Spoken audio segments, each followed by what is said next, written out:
baby's too loud. I need a break," Derek said, rolling his suitcase past me while our 12-day-old daughter screamed against my chest. Then he left for the Maldives with his friends and told me not to make him feel guilty. It was 4:40 on a Monday morning in July. The sky outside our stone oak house was still dark, but the air already felt heavy with Texas heat. I stood barefoot near the front door in an old Air Force t-shirt and loose sweatpants, one hand supporting Emma's head and the other pressed against my C-section incision. Derek looked like he was walking into a travel advertisement. Linen shirt, white sneakers, new sunglasses hanging from his collar. I looked like I hadn't slept since Memorial Day. "Please," I said, "just postpone it 1 week." He checked his phone instead of looking at me. "The flights are non-refundable. That trip was booked 6 days ago." He sighed as if I were being unreasonable. Emma's crying rose another level, sharp and breathless, and Derek winced. "You've handled deployments and emergency operations," he said. "Don't tell me one baby is more than you can manage." That was how Derek used my military career against me. Whenever he wanted to brag about me, I was his tough Air Force wife. Whenever he wanted to avoid responsibility, I was supposedly too capable to need help. He leaned down and touched 2 fingers to Emma's forehead. Years earlier, before I boarded a transport for an assignment overseas, he had made the same gesture. Back then, it felt private and loving. That morning, it felt like something he might do for a camera. His rideshare pulled away at 4:47. I stayed by the door until the taillights disappeared. Then Emma spit warm formula down the front of my shirt. The first few days blurred together. Emma had reflux and seemed most uncomfortable between midnight and 4 in the morning. I would feed her, hold her upright, change her, and finally settle her into the bassinet. 10 minutes later, the crying started again. My incision burned whenever I stood too quickly. My ankles were swollen. I kept forgetting whether I had taken my pain medication. One night, after Emma finally fell asleep, I went into the bathroom and locked the door. I sat on the closed toilet, held a folded towel against my stomach, and cried as quietly as I could. I considered calling Derek. Then my phone lit up with a video from Bryce. Derek was on a speedboat, laughing into the wind while someone opened a bottle of champagne behind him. I turned the phone face down. 3 days later, I drove to a pharmacy on Loop 1604 because we were running low on formula and infant gas drops. Emma started fussing before I reached the register. The cashier scanned everything. My joint debit card was declined. She tried it again. "Still not going through," she said gently. A man behind me shifted his basket from one hand to the other. Emma's crying grew louder inside the carrier. Sweat gathered beneath my shirt, and the muscles around my incision tightened until I had to lean against the counter. "I have another card." My hands shook while I pulled out the emergency credit card I kept in my wallet. I made it to the car, turned the air conditioning on high, and checked our bank account. Nearly $18,000 had been transferred from our emergency savings. I called Derek twice. He did not answer. 4 hours later, he texted, "Asterisk, asterisk. The resort needed a larger deposit. I'll replace it after the Bellamy deal closes. Please don't turn everything into a crisis. Asterisk, asterisk." I read the message 3 times. Then I called my father. Walter arrived from New Braunfels that evening carrying diapers, groceries, and an old green army duffel. He was 72 and moved more slowly than he admitted.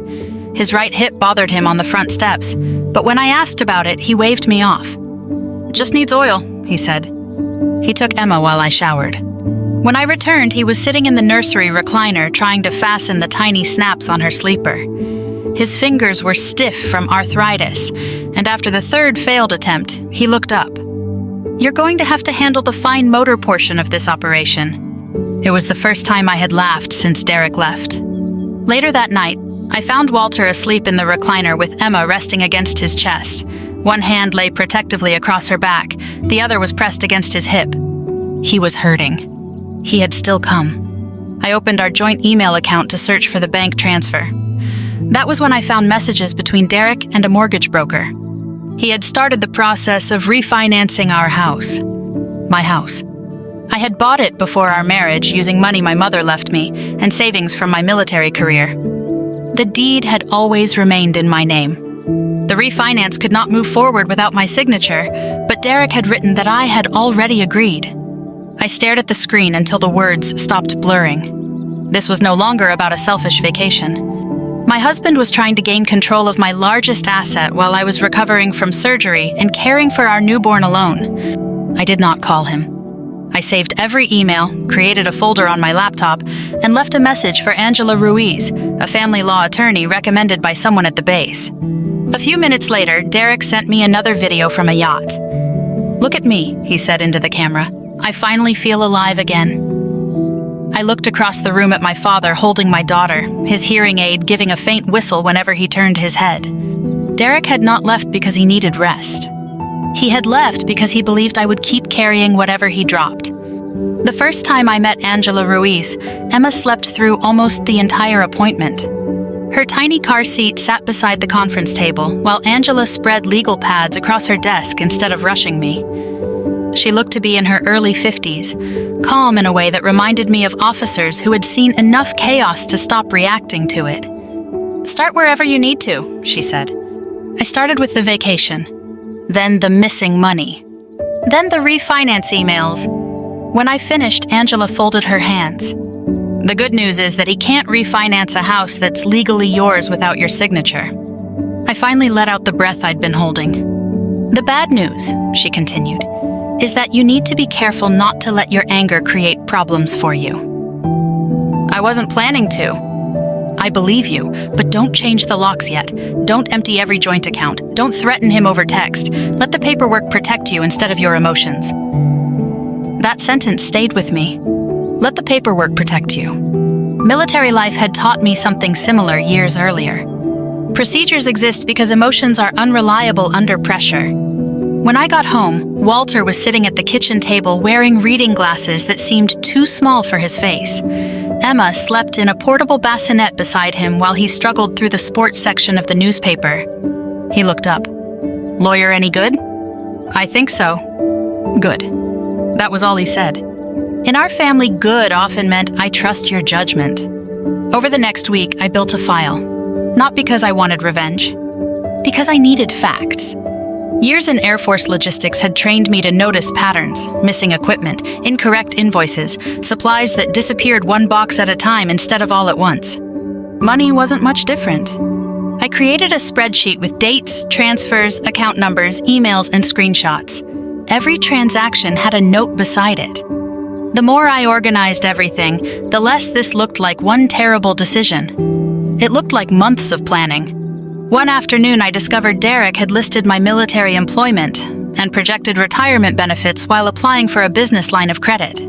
He hadn't forged my signature, but he had represented my financial future as if it belonged to him. That hurt more than I expected. Not because of the money, because I realized he had stopped seeing me as a partner. I had become another asset on his balance sheet. 2 days later, my phone rang. "Darling," Derek sounded relaxed. I could hear waves behind him. "Quick favor." I didn't answer. "The guys found this private charter. It'll help with networking." "Networking?" "Of course. I just need 6,000, temporary." "No." Silence. "You didn't even think about it." "I did." "You don't trust me anymore?" The question caught me off guard. For one dangerous moment, I remembered a different Derek. The man who had driven 14 hours straight to surprise me at my promotion ceremony. The man who sat beside my dad after knee surgery, making terrible jokes until Dad laughed despite the pain. People don't usually become monsters overnight. Sometimes they just make one selfish decision after another until eventually that's all that's left. "I'll pay everything back," Derek said. "I know. You know? I know that's what you'll keep saying." I ended the call before he could answer. Walter had heard enough from the living room. He walked into the kitchen carrying 2 mugs of coffee. He set one beside me. "If you sent that money," he asked quietly, "what exactly would you be buying?" I stared at my laptop. Hope. Guilt. One more excuse. None of them were worth $6,000. I closed the banking app. 3 days later, Derek's mother arrived. Marjorie Mercer stepped out of her sedan with a floral cane and enough determination to convince anyone she didn't actually need it. "The cane's just for uneven sidewalks," she announced before anyone asked. Walter muttered, "Sure it is." She heard him perfectly. "For your information," she said, "my hearing still works." Walter smiled. Mine doesn't. Their relationship got off to exactly the kind of start you'd expect.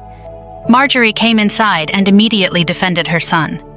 Derek shouldn't have stayed away this long, she admitted, but becoming a father scares some men. He emptied our emergency savings. Married people share money. He tried refinancing my house. He probably thought, what exactly did he think? She didn't answer. Instead, her phone rang. She frowned at the screen. It's my credit card company. 5 minutes later, she was sitting at my dining room table, looking like someone had quietly removed the floor beneath her. There had been several international charges. Luxury resort charges. The card belonged to her. There must be a mistake, she whispered. Derek helps with my accounts. Together, we logged into her online banking. There were withdrawals from her retirement savings, too.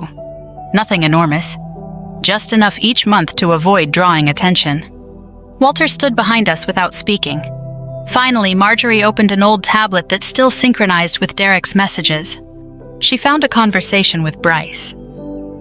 Asterisk, asterisk, Mom signed everything. She doesn't really keep track of those accounts anymore, asterisk, asterisk. She read it once. Then again. She wasn't angry at first. She looked embarrassed. Then heartbroken. I taught him better than this. I reached across the table and squeezed her hand. For the first time since she'd arrived, she didn't pull away. Later that evening, she admitted she'd fallen twice during the past year but hadn't told anyone because she was afraid people would decide she couldn't live alone anymore. Walter nodded. Needing help doesn't mean giving up your life. She looked at him. Says the man who refuses a walker. He smiled. Takes one stubborn person to recognize another. For the first time all week, someone laughed. Then my phone buzzed. It was Derek. I'm planning a welcome home barbecue. Invite the neighbors. Bryce and Trevor are coming too. Gordon Bellamy might stop by. Make the place look nice, asterisk, asterisk. I stared at the message. Gordon Bellamy wasn't a friend. He was one of the biggest property investors in San Antonio. I suddenly understood. That barbecue wasn't about coming home. It was another business opportunity. And somehow, my house was part of the deal. I barely slept after reading Derek's message about the barbecue. It wasn't because I was afraid of seeing him again. It was because I finally understood what Gordon Bellamy's name meant. The next morning, after Walter insisted on staying home with Emma, I drove to Angela's office. She was already waiting with a folder in front of her. I looked into Gordon Bellamy, she said. So did I. Angela nodded. Then you know he's one of the biggest private real estate investors in this area.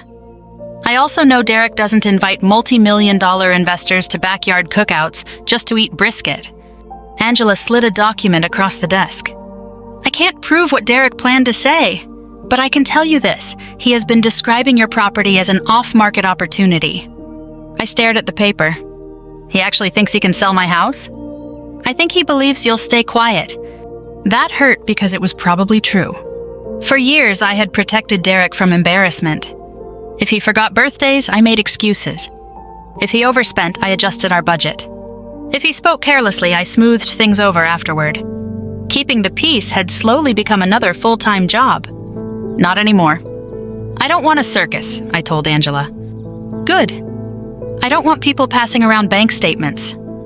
Also good. I only want one thing. She waited. I want everyone who's been lied to hear the truth.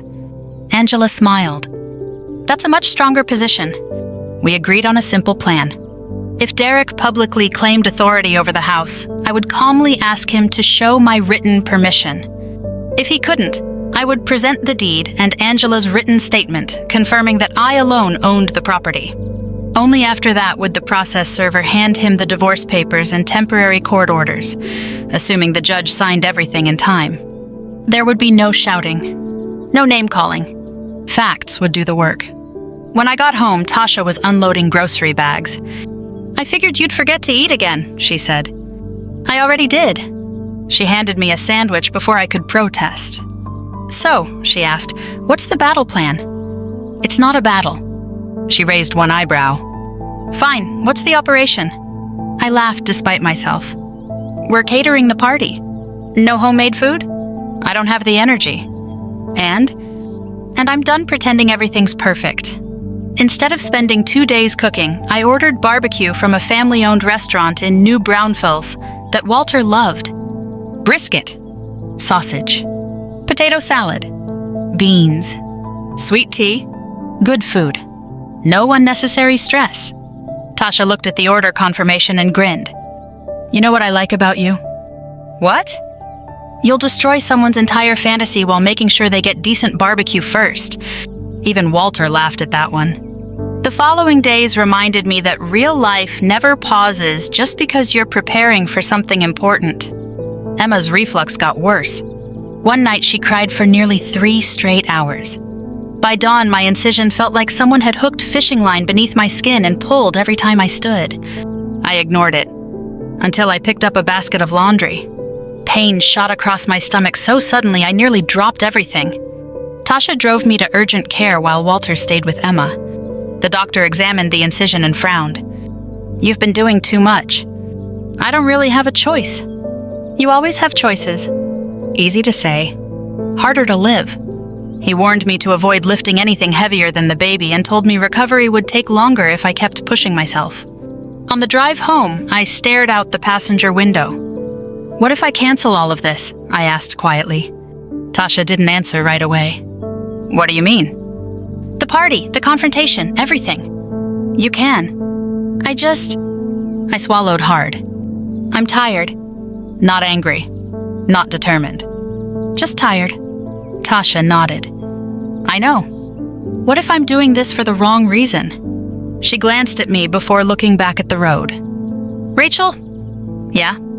If revenge was your goal, you would have changed the locks the day he left. I looked down at my hands.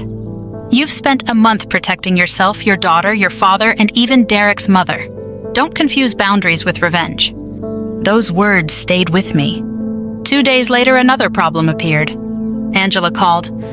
The judge hasn't signed the temporary possession order yet. My stomach dropped. So he can still come into the house?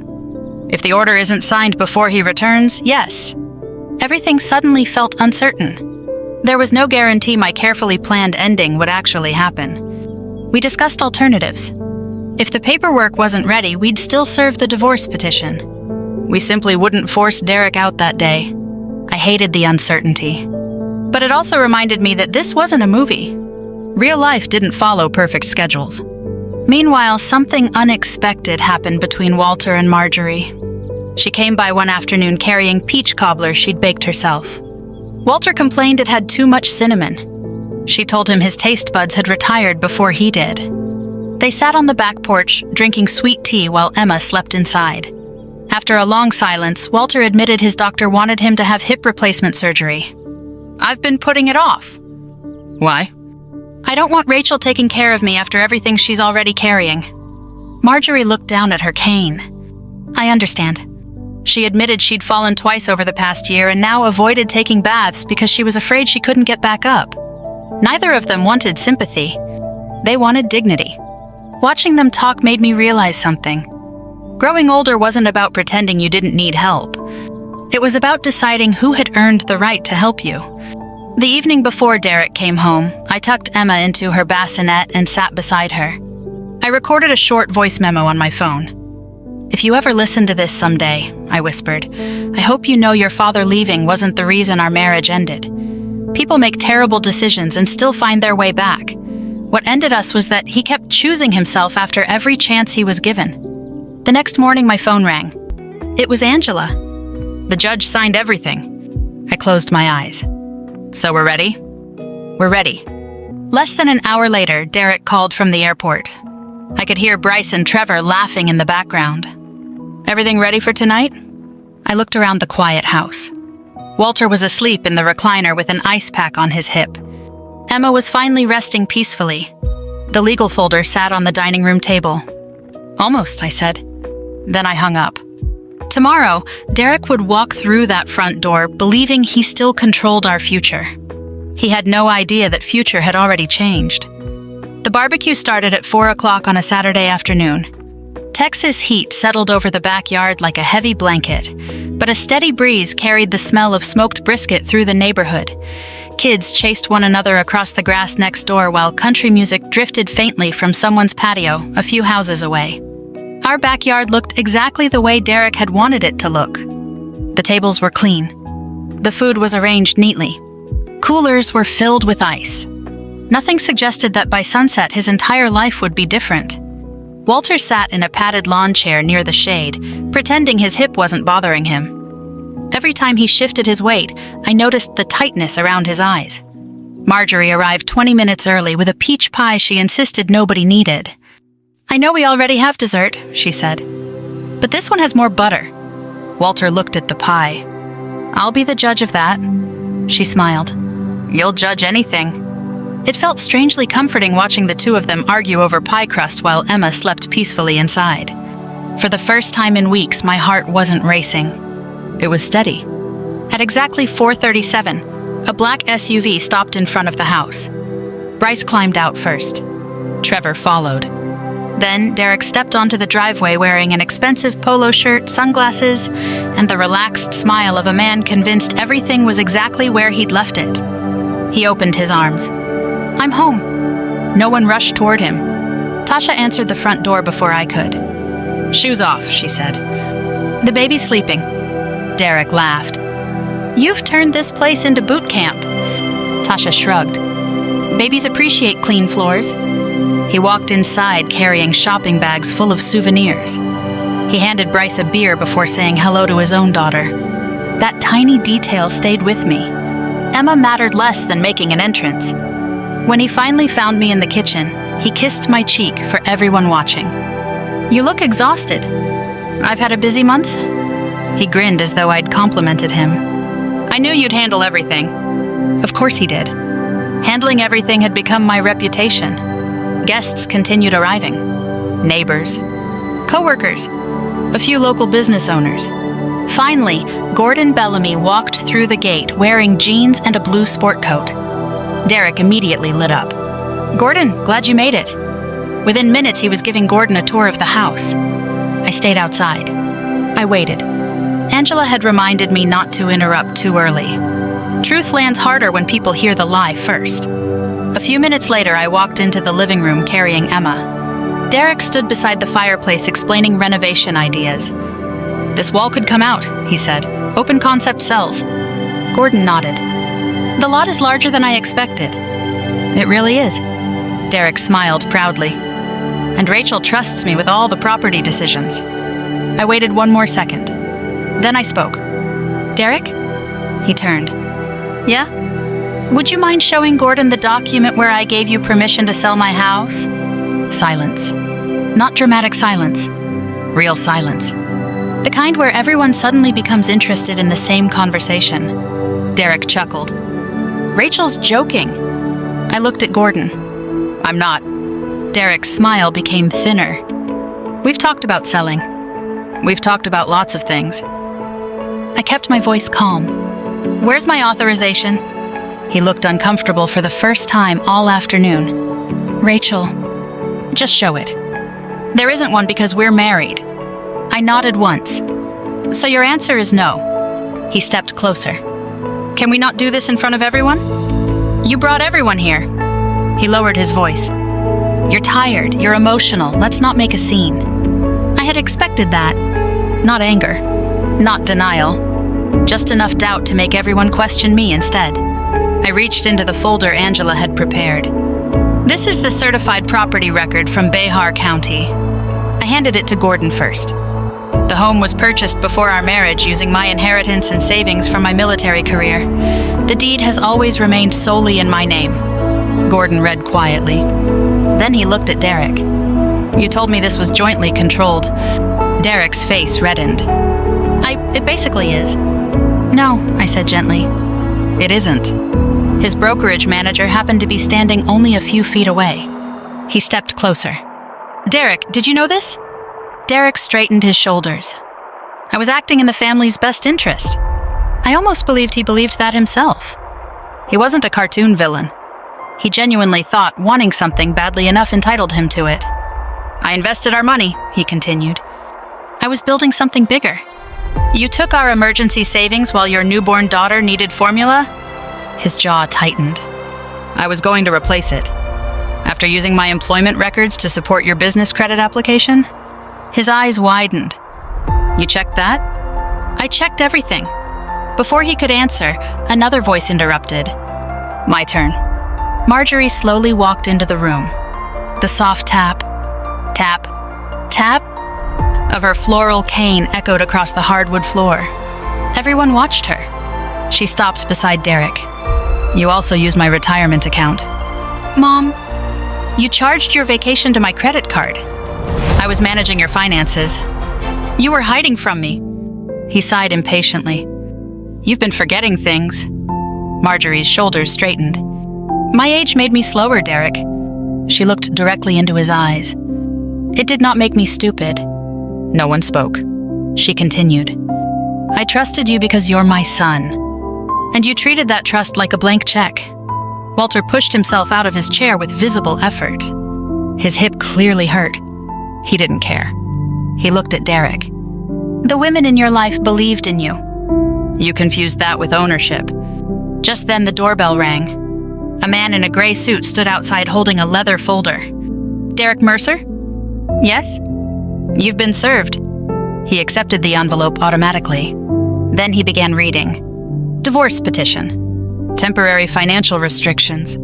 Custody filing. Court order granting me exclusive possession of the home." His expression changed so quickly it almost looked painful.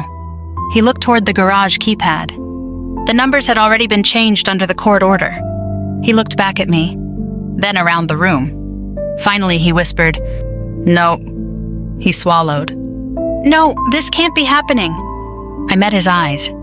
"It already happened." "You were just on vacation." Nobody applauded. Nobody cheered. Real life doesn't work that way. Bryce quietly picked up his overnight bag. Trevor leaned toward Tasha. "Know any decent hotels nearby?"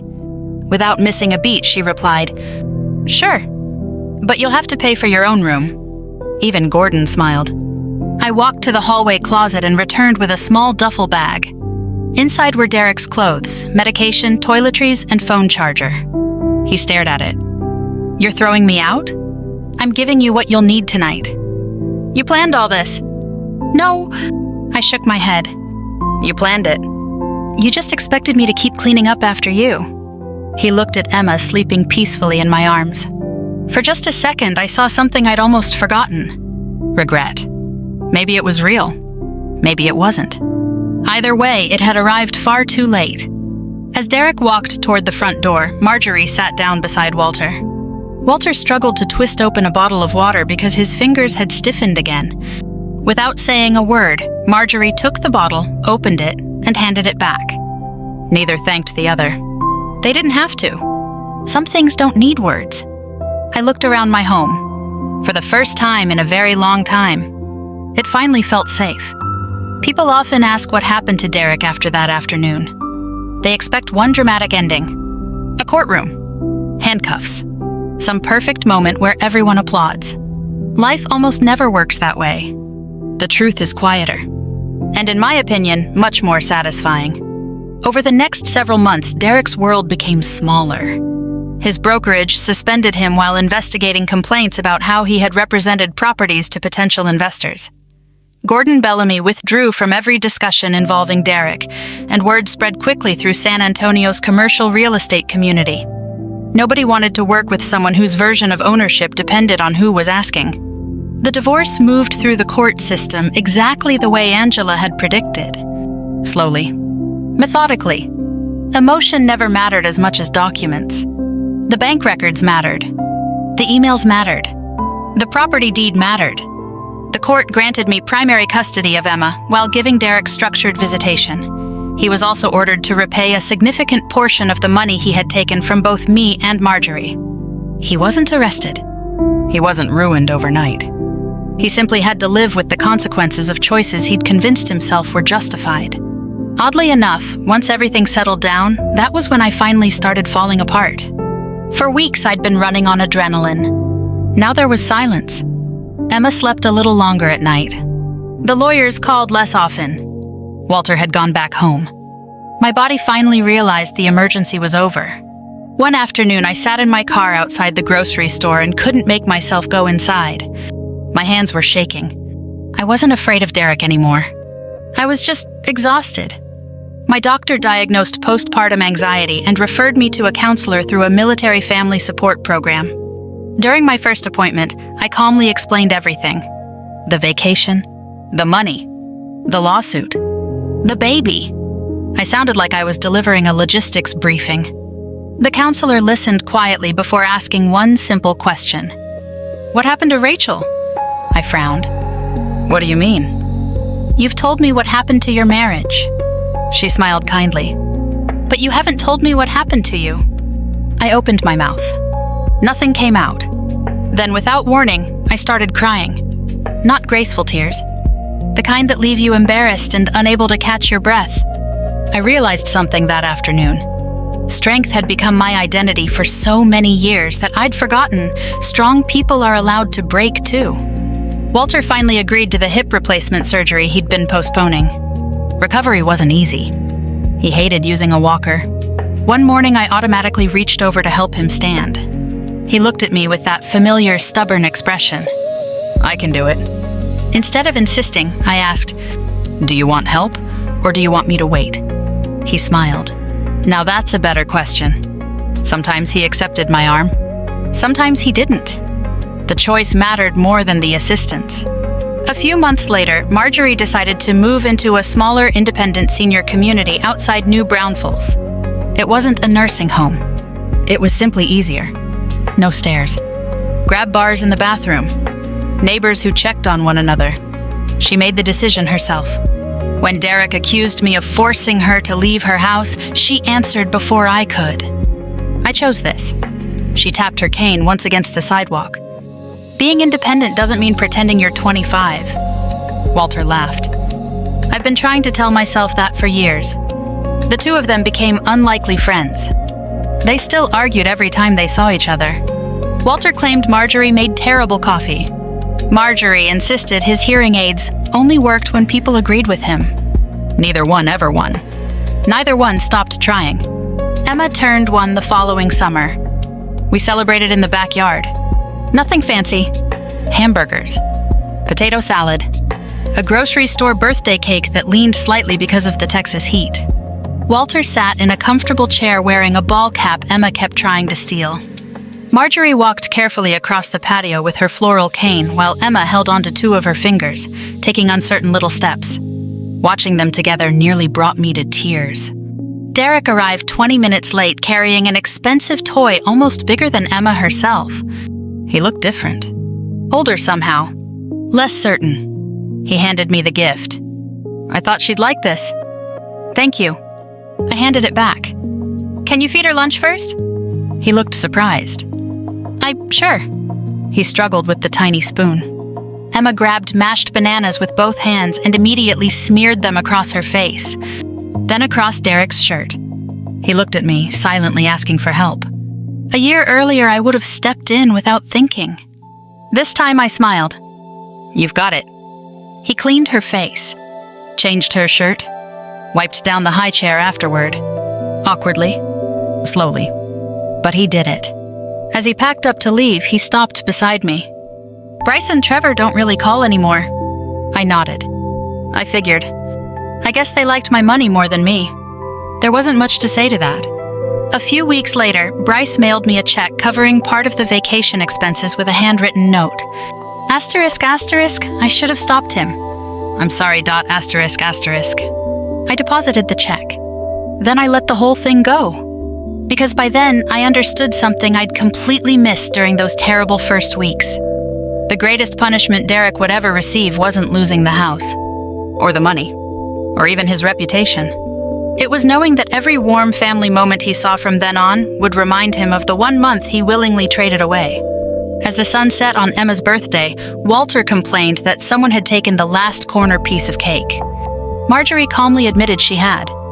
"You snooze," she said, "you lose." Walter pointed a finger at her. "I knew I couldn't trust you." She laughed so hard she had to sit down. I looked around the yard. None of us were perfect. Walter still walked carefully. Marjorie still leaned on her cane. I still had days when anxiety showed up without warning. Healing hadn't erased our scars. It had simply taught us how to carry them. I used to believe revenge meant making someone hurt the way they hurt you. Now I know better. Real victory is building a life where they no longer decide whether you feel safe, respected, or at peace. If you've ever had to close the door on someone you once loved, I hope you remember that protecting your peace isn't selfish. Sometimes it's the kindest thing you can do for yourself and for the people who truly stay.